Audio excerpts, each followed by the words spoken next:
Yeah, I guess I'm introducing a panel right now, which is about love, creativity, and psychedelics. And personally, it's something that I have not really looked into so far very much because I was always, or we at the New House Club were always kind of busy with the mental health questions and basically the the other questions around psychedelics. So, and tonight or today, I mean, depending on where you are, I have an amazing panel to exactly talk about this. And I hope you guys can come in now. I can't see you yet. Oh, there you are. Perfect. Awesome. So let me quickly introduce the panel. So to my right here, or this way, is Christopher Timmermann, PhD postdoc researcher at Imperial College in London, and as far as I know at the moment, researching DMT. We have Adele Lafrance, also PhD psychologist and research scientist at Emotion Science, and I want to know more about the Love Project that you're working on in a second. And we have Kenneth Tupper, adjunct professor, School of Population and Public Health, University of British Columbia. Also somebody who's into the research of psychedelics for a while. And before I kind of would like to invite you guys to talk to the topic, I mean, personally, I think reading the last book of Michael Pollan that I just finished about This Is Your Mind on Plants and Carl Hart, I feel that we're entering a new phase in the, let's say, discussion about psychedelics, how they could actually not only be a mental health tool, but also like a tool that is engaging in two other very important important topics for human beings, like creativity and love. So first of all, maybe why don't you just, every one of you kind of maybe talks about their personal perception on these two topics in terms of psychedelics. Maybe Chris, maybe you want to start. It's here. I'm doing this, but it's here. Sure, thank you. So the two topics are about love and creativity. Yeah, love, creativity, and psychedelics. So how they would actually, yeah, I mean, how they actually will interact in the next years. Because I mean, as you know, you're at Imperial College and the focus is very often on the mental health topic. But of course, as we know, psychedelics have played a really big part in the world of creativity for a long time, but also love. But maybe we start with creativity because we don't want to mix things up. So what is your take on this? So my take is like if we look at the current neuroscientific understanding and even I think the phenomenology of psychedelics broadly, and also in the context both in healing and non-healing, non-medical context, I think creative systems is one of the central functions of psychedelics. So I think some of what most of the current research, what it proposes, at least the neuroscientific one, is that psychedelics induce a state of hyperconnectivity and enhanced repertoire of brain states. And the brain systems engaged in this hyperconnectivity have to do with our more evolved brain systems, the ones that have evolved later in us as a species, but also in us in ontogenetic development in our lifespan. These systems are specifically engaged with abstract reasoning, resolution of problems, imagination, planification in the future and the past, and so on. So I think that creativity is actually at the center of the action of psychedelics. If you look also at some psychodynamic formulations of what is healing, for example, the work of Donald Winnicott, he states that healing is a creative act as well. So I think creativity is one of those transdiagnostic, if you will, potentials of psychedelics. It has a possibility of having a multifaceted sort of expression. And depending on the context in which they're employed, whether it's clinical, whether it's about resolution of problems, whether it's coding, there is a potential with the right guidance and the right context.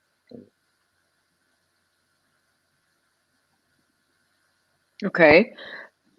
Well, what about you guys? What is your opinion on this? Sure, maybe I'll go next. My interest in psychedelics began with sort of pursuit in education, and I was struck, and this goes back over 20 years, by the metaphor of plant teachers in indigenous cultures that used plants like ayahuasca, peyote, and psilocybin fungus. And also was aware that in the 60s there was claims of mind expansion and cognitive enhancement, and some research, I think Jim Fadimann's work and his colleagues at the time. And so thought, maybe there's something to pursue here in graduate school, and ended up doing both a master's thesis and then a PhD dissertation to develop the idea of entheogenic education, which was a strategic sort of maneuver to not use the word psychedelic at the time. It was a little bit too taboo. I think it's nice to see that it's been resurrected, sort of legitimized by the current medical research. But I'd say the original impetus for my own research in this area was the potential cognitive enhancement and creative functions that it can catalyze. And I think partly it comes from being, I was a Beatles fan, and I learned that the later music they produced was influenced by their use of LSD. And I thought, okay, that's interesting. Want to learn more about that. How do I follow that? I mean, the Beatles were the inspiration of the creative potential, which is amazing. The legacy lives on. I mean, I think, Chris and have done such a great job talking about how psychedelics can enhance creativity. And I echo what they've shared. And, I had personal experience myself. I was developing a treatment model a number of years ago, and I found that, my own participation in ayahuasca ceremonies really helped me to broaden my perspective and see connections where I hadn't seen them prior. And, it was actually a huge influence on, on my work, in that way. But like Chris mentioned earlier, like this idea of interconnectivity, I mean, it really is, in my opinion, one of the definitions of creativity is being able to either imagine or envision ideas, thoughts that you wouldn't be able to under normal states, and when we have rigid brain structures, whether they're thought patterns or behavior patterns, it limits our capacity to be able to engage with the world in a more fulsome way. And psychedelics allow us the opportunity to have more access to information, sensations, perceptions, so that we can carry that forward. Okay.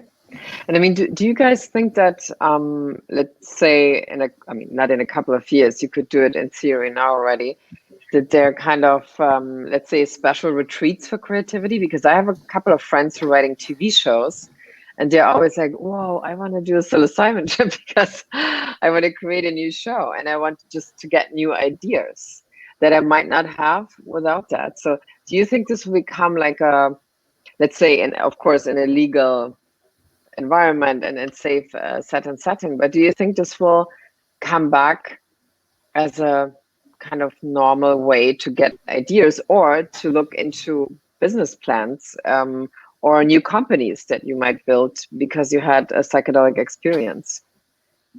I might advocate more for conflict resolution, for the use of psychedelics, rather than build companies to resolve a lot of the conflict that exists in, between different classes of individuals, different groups, different systems, cultures.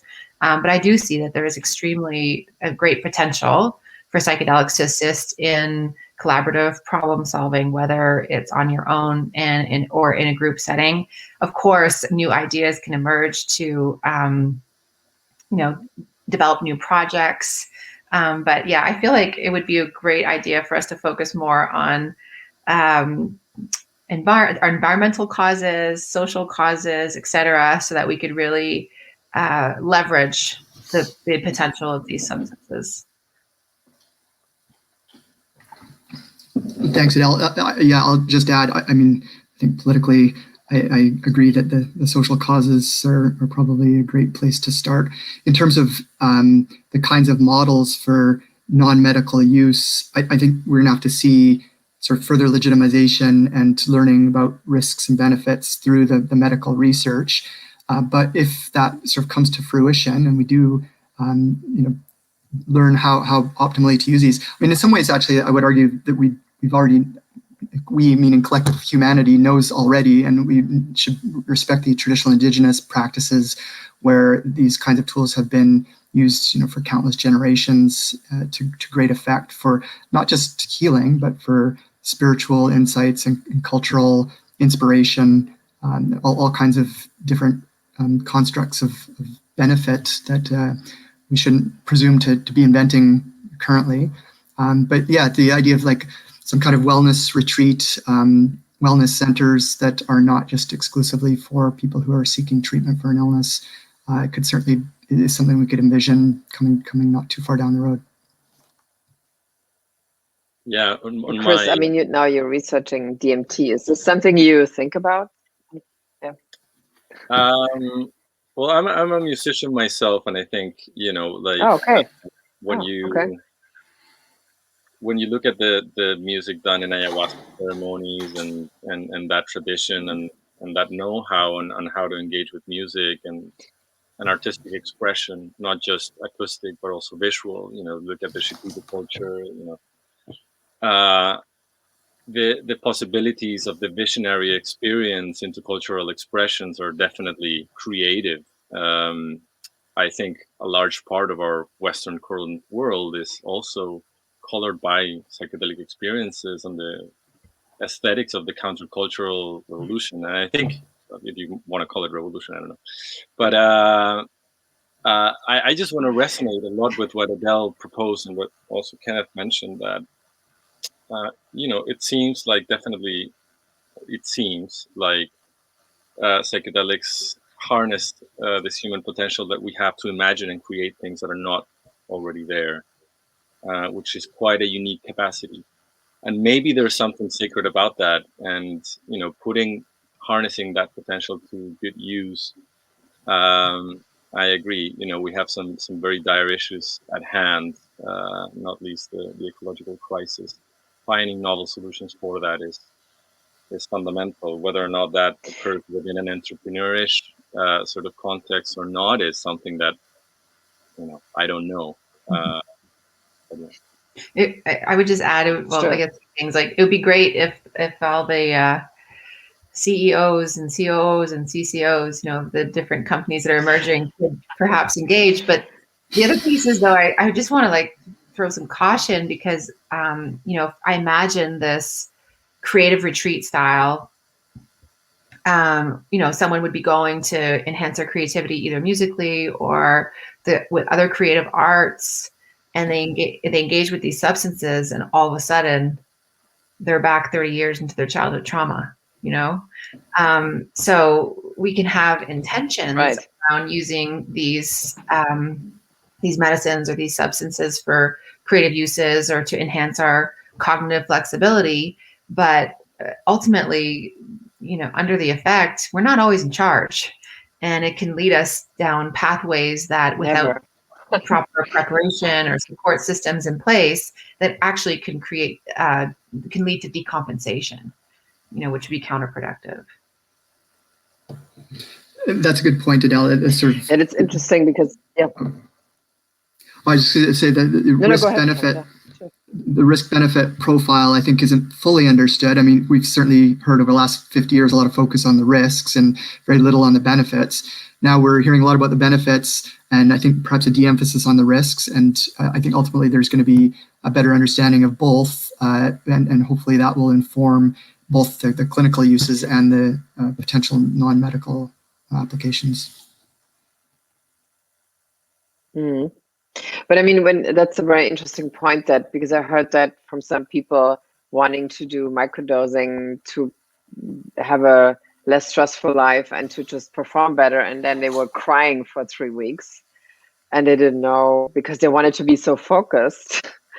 But then they started engaging suddenly in other things. So how do you think, I mean, so is that, the question would be, so is that even possible then in the end to just say, okay, this is a retreat for creativity and this is a retreat for mental health? Is this even possible to make that kind of distinction, or is it just an illusion that we have? I think we need to distinguish mental illness from mental health, and part of mental health is tending to our emotional system, tending to our past over and over again, shedding that skin as many times as is necessary. And so it may require an overall reconceptualization of medical versus non-medical. And for me, quality of life is associated with emotional health and spiritual health, and that includes cleaning up the closet, every once in a while. What do you mean every once in a while? Like twice a year, or how often do you think? Well, I think that might be a personal question. I don't know, but hopefully we'll be able to glean more information about what might be best for boosters. We know that going to the dentist twice a year tends to be adequate for oral hygiene, oral health. But I don't know, because it's not just the use of psychedelics. It's engagement with community and other supports in and around us. Yeah, I was going to say the same thing. It partly depends on kinds of routine practices you implement in between whatever sort of medication-assisted sessions you engage in sporadically. And things like, meditation, yoga, connection with community, family, kinds of stuff Adele just mentioned. Yeah. So this is also part of the, No, I just want to add that maybe even more concrete on the caveats that, on the specific question whether or not you would have specifically dedicated retreats for creativity and separate ones for mental health and separate ones for clinical populations who really require a lot of attention. I think regardless of the situation, I think there's a strong need to have very well prepared facilitators in whatever sort of context, because as Adele mentioned, things can come up. So when we're thinking about people who are, well-seasoned psychonaut travelers or whatever you want to call them, maybe these kind of issues are not as pertinent. But when we're thinking about the kind of scalability that is being talked about in kind of like commercial endeavors, I think we need to think about the conservative option of the low probability but high cost aspect when these difficult situations emerge. And a good naturalistic model for how this is unfolding right now is ayahuasca retreats. The kinds of retreats that are happening in like the Amazon or Central America, where there's a mix of people. Some people are coming for significant healing potential. Others just out of curiosity, or a friend brought them along, haven't done much homework. And then a mix of sort of service provision in terms of the preparation of the facilitators and the curanderos or shamans who are doing the work. And there's, again, I think lots of potential benefits to see from those types of retreats, and also a lot of potential harms that we can learn from and hopefully try to avoid with other types of retreats. Well, I hear from a lot of people, also hear that a couple of doctors said a lot of people after 3 months after their ayahuasca experience, this is when they start to have problems to integrate what they experienced if there was no integration afterwards. So it's often then that they go for some reason, like you say, a friend of mine took me, or I just wanted to have a couple of new ideas, what I could do. And then it just really kind of catches a lot of people almost off guard, months later. And they don't really know what's going on with them. But I mean, maybe we should, because that's also, of course, for a lot of people, a really big topic. If we switch to the topic of love and psychedelics, I mean, I feel that we have incredibly many requests from couples who ask for couples MDMA assisted therapy. So I feel like this is one of the biggest requests. People who heard about this are really, really interested in. So what is your experience with requests, with the possibility that would bring couples? Adele, this seems like one for you. You're on mute. Sorry, so can you know again? Yes. So, you know, Anne Wagner I'm is one of the... not muted. No, I was. Okay. Okay. Yeah. Anne Wagner from Toronto is Okay, you are okay. Good. the leaders in the space, and she's just been doing incredible work. And I love hearing about her experiences clinically, and it's been very, very positive. I think there are a couple of reasons why couples-based work could be really important. One, because if one person is having a psychedelic experience and the other person in the couple is not, psychedelic work creates disruption in systems. It breaches unconscious contracts that have been in existence for sometimes decades. And so when both people are having those experiences, then there's less likely to be such a serious misalignment in the couple subsequently, which means that the relationship becomes more viable in the long term. The other piece, though, is that psychedelics are relationship neutral. And so, you know, a couple might be wanting to use psychedelics to heal their couple relationship, and they really want to make it work, but the psychedelics are not necessarily going to be on their side with that agenda. They may evoke and expose issues or contracts, you know, or dynamics that are just not potentially, or that it may not be viable. And so I think that the preparation piece, as Chris was mentioning, is critical because, you know, they might find out that, you know, this is not the right time for them, or as I mentioned, the relationship long term may not be viable. And sometimes it's one person who comes to that conclusion and the other person's not there. And so again, really good training, really good support, I think, is necessary. Though I do see that there is great promise, not just for couples, but for family systems, because I work mostly with parents and caregivers. And if you have a disrupted relationship with your parent or caregiver, even if you're 40, 50, 60 years old, even if they're deceased, because of the way attachment works in the body, it continues to be a source of stress and distress. And so I really am trying to kind of support the field to move towards family-based medicine, not just couples. So anyways, those are my 2 cents. Let's hear what the other have to say.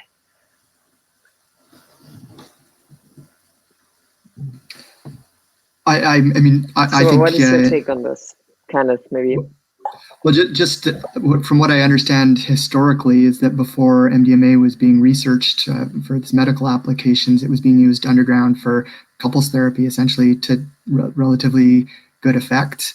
And that's one of the reasons I understand from Rick Doblin that MAPS pursued MDMA for PTSD was that PTSD is a diagnosable disorder in the DSM, and marital conflict is not.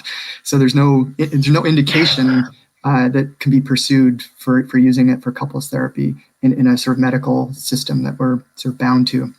So it might be, again, that after we get to a point of medical access and legitimized medical applications, that there's broader non-medical, like couples counseling potential that could be further developed and explored. And I should say, and I think, Adele, did you mention this? There's also currently conjoint couples therapy happening for one partner that has PTSD and the other doesn't, and they work together.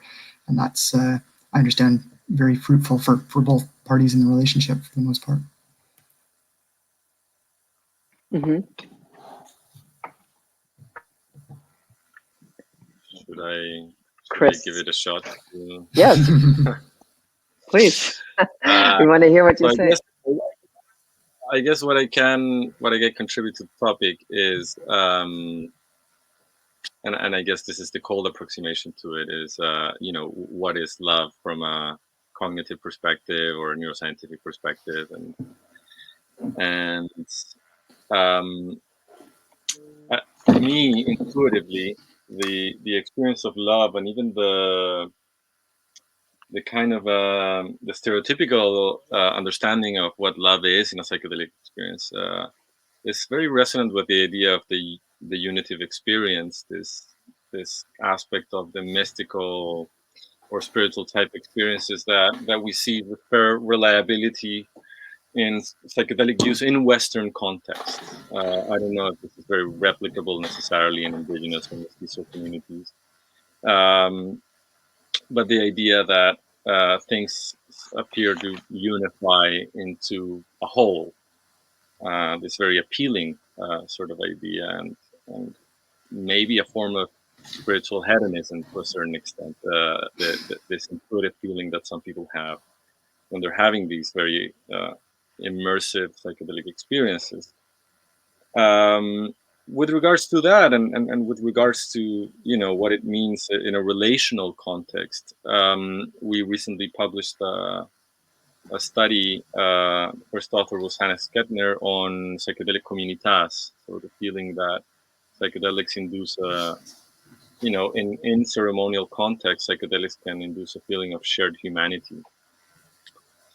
And this brings me to the idea of course, conflict resolution and the work that my colleague Leo Roseman is doing with Israelis and Palestinians, and that, which is massively important work.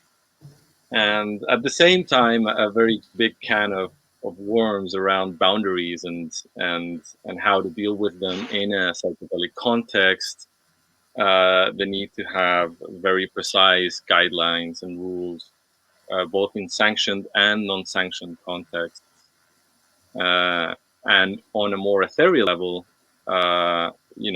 when the experience of love, unity, can lead to form of escapisms or the feeling that, it's such a satisfying, appealing idea of unity.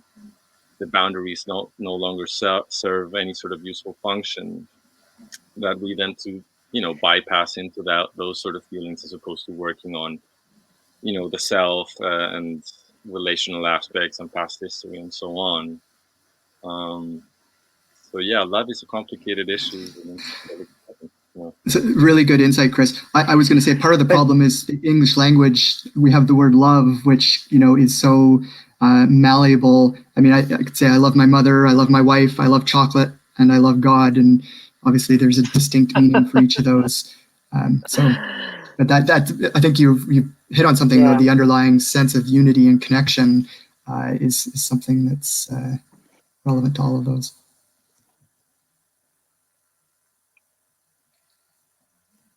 But I mean, Adele, what you said, I wanted to quickly come back to this because I think it's super interesting. Let's say if you have a couple situation where you work on, and let's say one of the parts of the couple maybe has developed like a super codependent attachment style, which I had my whole life. And this is why I also got into psychedelics, which I really needed to get rid of this kind of. So, and then it's kind of, maybe you can talk about more how this is also really kind of all happening in your body, or showing yourself how this is happening in your body, that you might have developed like an attachment style without even knowing, of course, what that is when you were a child. So, and I find it super interesting how you're able to basically unpack or unbox several layers of the effects that it had on your body, maybe also in 20, 30 years, which, for example, in my case, led to the fact that I didn't have children because I just couldn't handle this attachment style I had. So that's super interesting to me. If you could a little bit elaborate on this. Yeah, no, and unfortunately, your story is not unique. So many of us struggle, especially because of the parenting practices that were dominant. Well, up until now, we're still in progress. But the 3 studies that I've been working on with ketamine, psilocybin, and MDMA, we always involve a significant other as part of the study. They don't participate with the medicine, but they participate all the way through. They attend the preparation session. They can participate in dosing sessions if it feels appropriate, but they get their own support on the side. And when it comes to the body, this is simplifying it far too much, but what I've observed is that the predominant blocks are love, are fear, and then secondary difficulties with shame and difficulties with anger. And so because those affective experiences are body-based and we can name them, we can describe them, and that's part of the process of regulation, engaging with these substances that kind of bring these unprocessed or maladaptive emotion states to the surface, then it can organically untangle some of the attachment difficulties because the individual is no longer operating from such a place of fear or such a place of shame, or, you know, suppressing anger to the point of becoming a pretzel, you know, in the relationship, which, you know, is not going to work in the long term. So my focus is very strongly on affective experiences, so emotion-based processing, because I think that if we can untangle those pieces, support these emotions to completion, then organically, naturally, there'll be more ease in relating with other people. And Adele, can you speak to, I remember the MAPS bulletin a few years ago had a special issue on psychedelics and parenting. Can you speak to the potential of breaking those cycles through sort of very intentional use by parents or even parents and youth? I won't go as far as saying children, but family systems working together? Yeah, I mean, I've been doing a lot of that over the years. It's definitely my passion. And I've worked with parents who have come to do this kind of work specifically to find ways to parent their child in a better way. Sometimes it's garden variety parenting. Other times it's because their child has a serious mental health issue and they don't know what to do. And it's been really, really remarkable. I have videos, you know, of a mom and daughter dyad who shared what it was like for them. Mom went first because daughter was too ill to attend an ayahuasca retreat. So mom went first, learned all the ways that she needed to be in order to support her daughter. Daughter was medically stable enough 1 year later because of mom's efforts. And so then she went and had this really beautiful experience. And after that, they attended ceremonies together. And in one of the ceremonies, and this is in the video so I can share it, in one of the ceremonies, mom had a really, really hard time and she needed to be removed from the ceremony. And her daughter was there laying next to her. And it was such a replication of some of the dynamics of like, my mom's not okay. Am I okay? I'm not okay. What do I do? And in the end, you know, what they both shared was, it's going to be okay. If the other person's not okay, I'm still okay. If I'm not okay, you know, it's okay. Like it was just that same track that kept going on and on about this feeling of it's going to be okay. And so it made huge changes in their relational dynamics because they were no longer fused with respect to who's doing well and who's not in this present moment. And so there was that beautiful differentiation that happened live in a dramatic scenario, but they did a lot of work. You know, mom went first, daughter went second, they went together. And so there's just such beautiful potential, not just for healing parent-child relationships in an active parenting dynamic, but throughout the lifespan. One of the greatest gifts I got from ayahuasca was helping me to, you know, pretty much fully resolve any old resentments with respect to my parents. And now in their advancing age, you know, mortality is something that is all on all of our minds. I feel so grateful that I have this peace in my heart. You know, it's so important.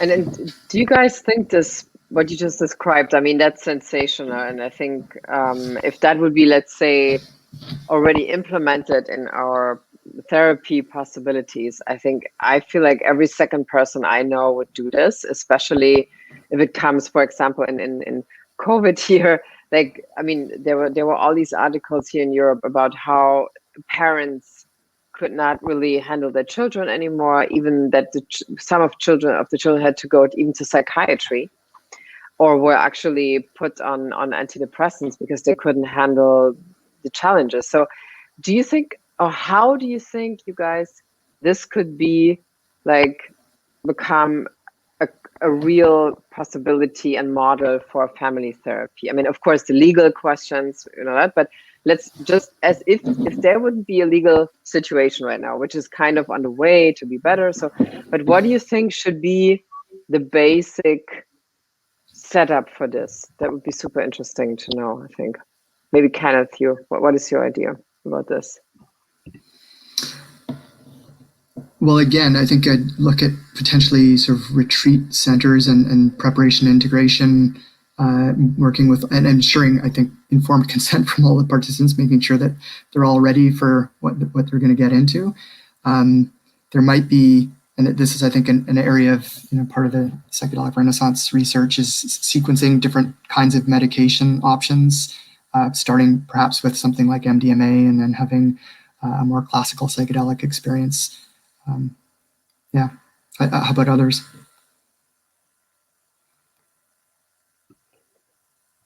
I agree with you in terms of, starting off with MDMA, but the consent piece is actually really important, because if you're going to help to support your child, often parents will do anything for their children.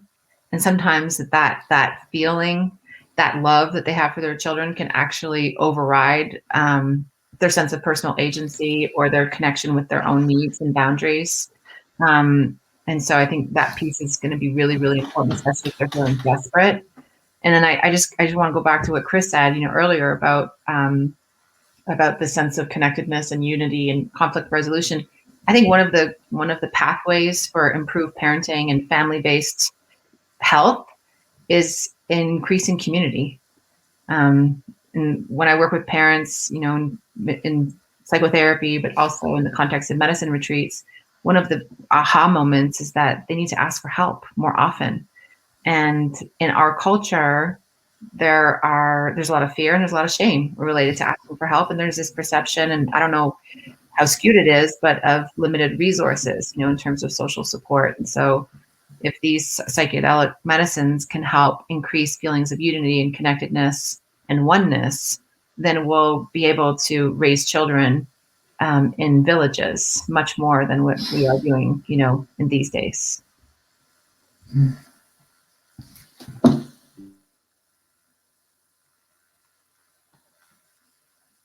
Chris, what do you think? I agree with everything said by Adele and Kenneth. I think the issue of, I'm just listening to Adele and the complexity of family systems and the implicit negotiations, and the only thing that I can think of is just stressing the point of not only informed consent, but also visibilizing those dynamics before people commit to any sort of work involving psychedelics. As Adele mentioned also at the beginning, it opens up things that are not necessarily related to what you're coming to work with. It has its own agenda. And, when I always think about, even when people, when thinking about the volunteers for beyond the studies that I do with DMT, is I never ask anyone to come into the study directly. I think having a sense of calling for such an immersive experience, or just think about ayahuasca, the intensity of an ayahuasca experience can be life transforming. Therefore, really being able to visibilize these issues of consent. We recently published a paper on how psychedelics can shift your views concerning the nature of reality. This is especially relevant also with ayahuasca. These are issues of consent that we're only starting to visibilize now. When you're having a psychedelic experience, maybe you want to have a healing experience, not an earth-shattering experience. So, or maybe you do want to have an earth-shattering experience. But I think there's a lot of work that needs to be done on visibilizing all these different issues, all these different dynamics, and I cannot really think of any other context outside of a very structured therapeutic context with the guidance of a very experienced family therapist that also knows the terrain of psychedelics and psychedelic therapy. So, yeah.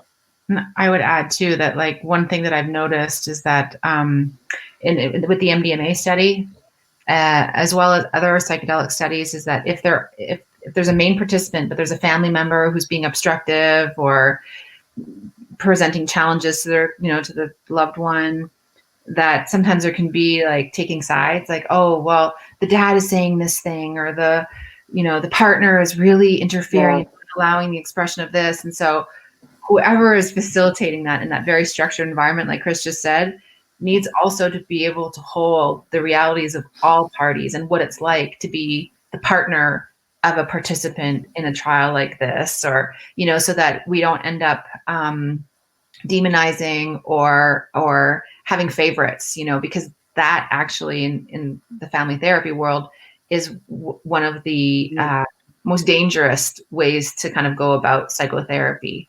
I know we're kind of off topic right now, but just to have that really good training and really seeing everyone as equal and struggling and needing healing. So I think we have to almost wrap up and go to the breakout session. But before we go, I mean, because romantic love, or like love in general, the idea of love is changing so much in the last 10 years, I feel. I mean, also romantic love, especially. So do you think there will be like a 5 minutes, there will be like a psychedelic love at one point in the world? Could there be something like that? I mean, it's an interesting thought, like, because you're not kind of relate, you don't have to relate anymore to marriage, to all these kind of structures that the kind of we created. I mean, if you really look into why marriage was once created, I mean, I'm not saying I'm against it, I'm just saying it's interesting to see why it all together was created. So what do you think? I'll come full circle and say I think that's what the Beatles were singing about when they talked about love. At least in the later period. And in some ways, the idea of romantic love comes out of a very particular sort of Western cultural tradition going back, hundreds of years, pre-modern almost. But, I think one of the sort of really fascinating pieces to come out of psychedelic research is the idea of sort of a nature connectedness or eco-orientation, which I would argue is a sense of love for the non-human realms and other, inhabitants of this planet that, is something we desperately need, I would say, in the 21st century. And that these might be, really powerful tools to help, bring about that kind of sense of awareness and connectedness. And I've kind of jokingly, but maybe not jokingly, argued that was part of the reason that all this research got shut down in the late 60s, when young people started taking these and talking about peace, love, and eating organic vegetables. It was a threat to the military-industrial consumerist complex. Mm-hmm. True. Yeah, it's and I think about like the psychedelic love for me. It's like people who do lots of meditation can achieve this state. People do psychedelics. That experience of being love is such a unique experience, and such a transformative experience. It's unforgettable. And I think about like one of the ceremony experiences that I had where it was like no borders, just personal boundaries. And so it was like self-love and love for others. And the way to achieve that, this idea of no borders, just personal boundaries. Okay. Yeah, I'm completely in agreement. And I think, Anne, what you're mentioning is actually maybe the confluence between love and creativity. How can we explore new ways of understanding love? I guess my cynical side says that like any act of creative endeavor in the arts, the vanguard produces a lot of bad ideas, but then a few ones are really good ones, and those are the ones driving the whole thing forward. And I think maybe the same kind of thing applies. The good thing is that we have forms of lineages developed to try to generate novel expressions of creativity, novel expressions of love. I wholeheartedly agree with what was mentioned before. I think the idea of sharing a bond with humanity is incredibly powerful. The idea of sharing a bond with nature is incredibly powerful. And maybe this is the biggest teaching that we have at hand, somehow intuited in different forms by indigenous and mestizo communities. that we are part of these larger systems, that we have some form of interdependence. How do we negotiate the borders of these systems and the individual systems that we have, so that it's healthy and it's creative and it's propelling and it's inspiring and it's beautiful? I think, also the aspect of aesthetics and beauty is super, super important in this. I think that's the invitation. It's an invitation and a challenge ahead. Yeah. Okay, I think we have to all change to the breakout room now. So see you there in a little bit. And I think we have to check out here too, right? Yeah, so let's meet over there. Thank you. Thank you, guys.